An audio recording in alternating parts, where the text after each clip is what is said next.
Welcome to Coleman Report Live. I'm Bob Coleman. We're talking Main Street and the small business lenders who help it grow. Thank you all for joining us. We respect your time. We're going to get right to it. Lance, unfortunately, is still MIA. Nasty reaction. What was it, Katie? His first vaccination or his second one? I was trying to remember that today. I think he was saying it was the second one.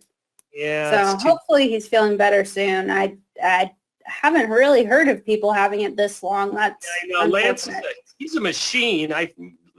I was just thinking, I've never known him to miss being sick.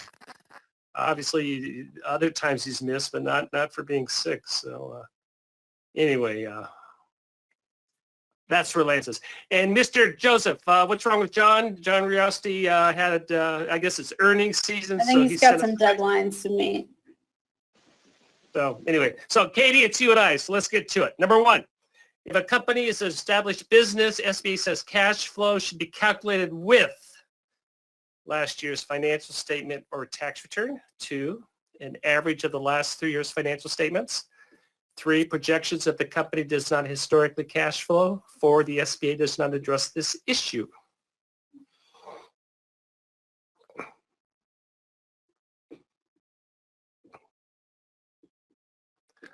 And 27%, SBA does not tell you how to do it. What they do is they say you need to be consistent with your conventional underwriting. They don't tell you to do an average of 3 years. They don't tell you if it's last year. I will tell you 3 takeaways from this. The reason why we asked this question is sort of a teaser for our webinar. Number one is don't base it on projections if you have a historical financial statement showing a loss. You can do it, but I wouldn't recommend that. That causes issues. Usually the average of the last 3 years financial statements, some companies, some institutions will go 3 years tax returns, and they average that. I think that is the industry standard, Katie. Yeah, I wouldn't have been able to guess that one, but yeah, it's definitely one of those things that you have to address, and that's one I probably would have gotten wrong. That's okay.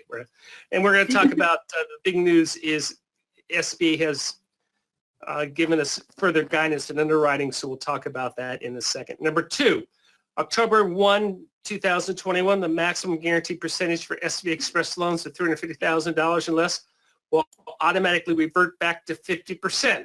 True or false? Right now, that Express loan limit is 75%. Right?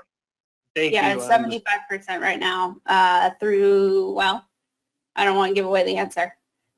There you go. Yeah, everybody's correct. It's going to revert back to the 50%. And right now we can go up to $1 million, correct? Correct. And at a 75% guarantee.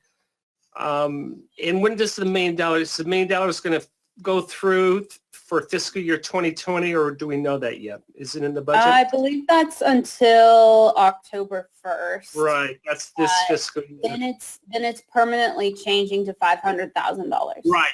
Yes, but they may adjust that as well. They may. Finally, and they hinted at that the other day at the 7A Connect call. They said that they're looking into it right now, but that might be adjusted shortly. Okay, so we'll be at a permanent $500,000 with a 50% guarantee as of October 1, 2021. Again, I'm a big fan of the Express product. Take a look at that. It's very easy for ease of processing. Take a look at that. Finally, how many days do you need to verify equity injection? And the reason why we focus on this is equity injection is the one SBA requirement that is much more stringent than any other conventional lending. Your institution can require certain things, but SBA is very specific on this, and it is one of the primary reasons, if not the number one reason, for a loan guarantee denial. So I feel very strongly that this is a process that should be done by your underwriter, that they do that it isn't dumped on the loan closer and they say, oh, you need to verify equity injection, we're going to close on Friday. That's unfair to everyone involved. Katie, do you know the answer on that? I don't expect you to, but I would have to guess somewhere in the 60 to 90, but I don't know. Well, you saw the results. Yeah, 60 days. Nothing wrong with 90 days. Some people want to see 75 days. Some people just automatically ask for 3-month statements. It doesn't. 3 months is fine. Just be consistent. As I've said, I've been to Hong Kong, and they have these things called skyscrapers and internet and banks, and don't fall for that. Well, it's coming from Hong Kong from my relatives. You can get the statements. You need to if it's coming from someone, you cannot take that check, copy the check. You have to go back to the underlying source of it, an E-Trade account, and where it is. Now, the way to solve that is I know Lance has a best practices. Let's open up the account. We're going to fund it in about 90 days, and therefore, the money is in your institution.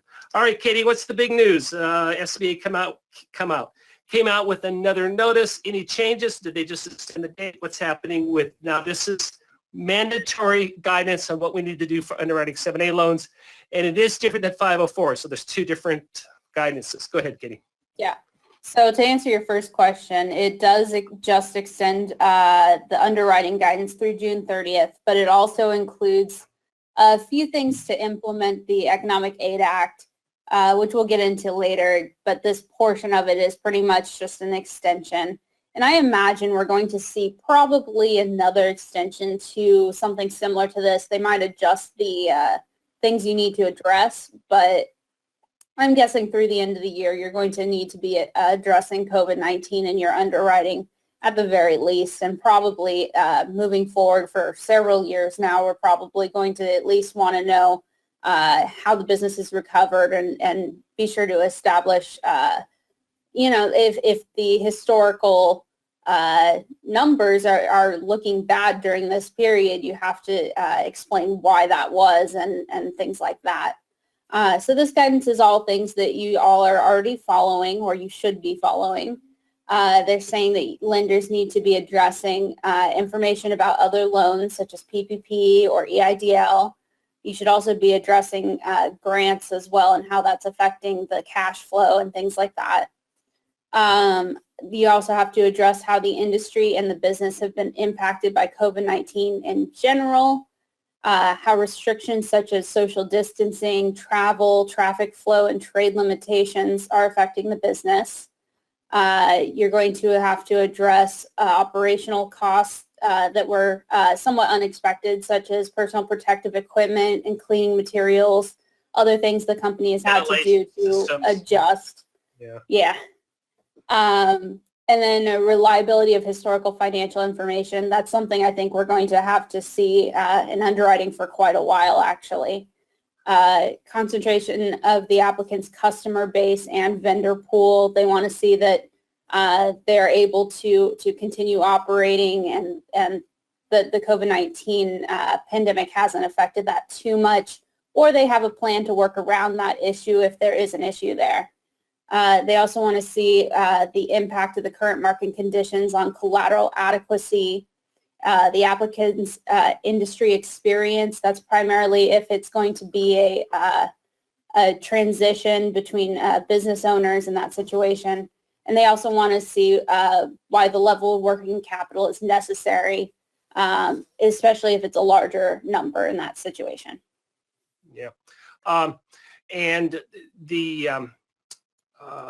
these are items that they want a more in-depth credit memo underwriting.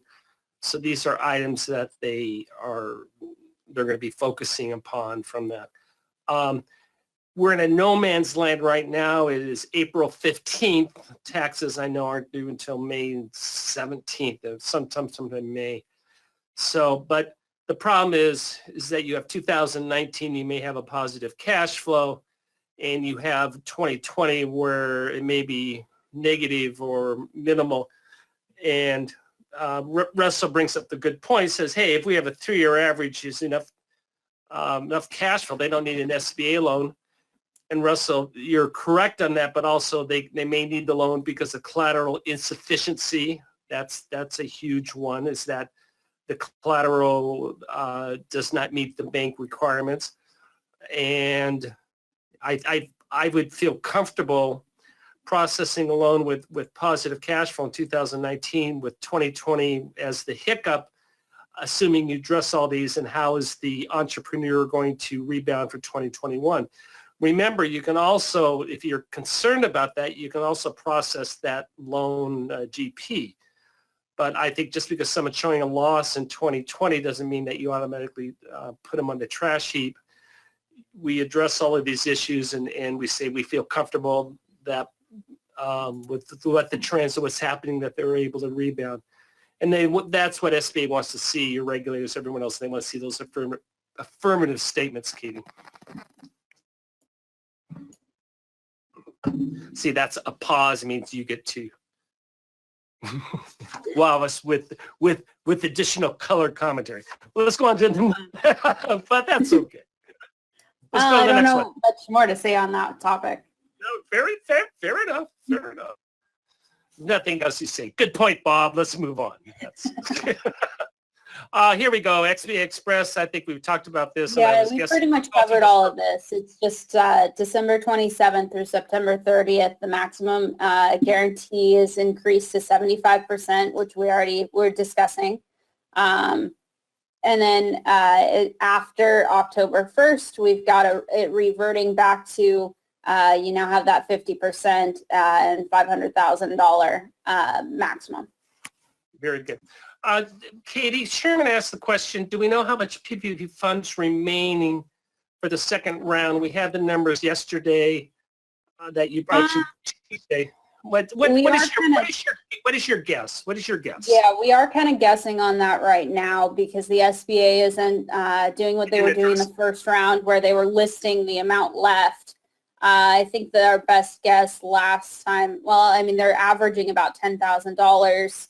Or I'm sorry, $10 billion each week. Yeah, I can't give a perfect guess, but I'm guessing it's still looking like it's going to last here probably another at least 4 or 5 weeks. So we're probably doing quite well still. Yeah, I think we'll be pushing that May 31st envelope. I think people We are pushing it a little bit. There's a concern that it will run out. I think Congress was expecting probably this week or next week, and I don't expect that now looking at the numbers. At first I was saying no, and then when Congress really started saying, yeah, it looks like it's going to run out, I started to change my mind on that, but it does look like it's going to last at least a few more weeks here. Yeah, I think May 1st is a fair statement. It's interesting also, as John was on, he can answer this because I'm just raising the issue. I don't know the answer. And that is the administrator has the authority to increase loan authority for 7A504, whatever, by 10% unilaterally, just send a letter to Congress, say, hey, we have to exceed our budget. I don't know if that extends to PPP. That may be a lifeline. That may be just wishful thinking. My guess would be no, but I really don't know the answer to that. I'm trying. Okay, we have some more guidance on required documents. Real quick, Katie, what are we talking about? Yeah, so they've just given a few points here on things that you have to address for 7A loans, and that's going to be verification of USCIS status. That's going to be essentially just anyone who needs the status of each alien needs to be collected prior to submission of the application. Now, wait a minute. We have the right term on that. What is it? I think it's, anyway, it doesn't make it. That's the SBA's term, not mine. I'm not very good. Put my own term behind SBA's term. Okay. That is the legal term, by the way. I did work in law for a while. That's the legal term they're used as well. Okay, so business valuations. Yeah, business valuations. All 7A lenders should review the business valuation to ensure that it addresses the economic impact of COVID-19. That's kind of an obvious one. Appraisals, 7A lenders should consult with the appraisers about acceptable alternative arrangements if the appraiser cannot access the interior of a property due to the COVID-19 emergency. That's probably slowly going out. I'm guessing most places in the U.S. that's not going to be so much of a problem anymore. but that was probably a bigger problem earlier on. And then finally, economic closing capability. The 7A lender may use electronic signatures.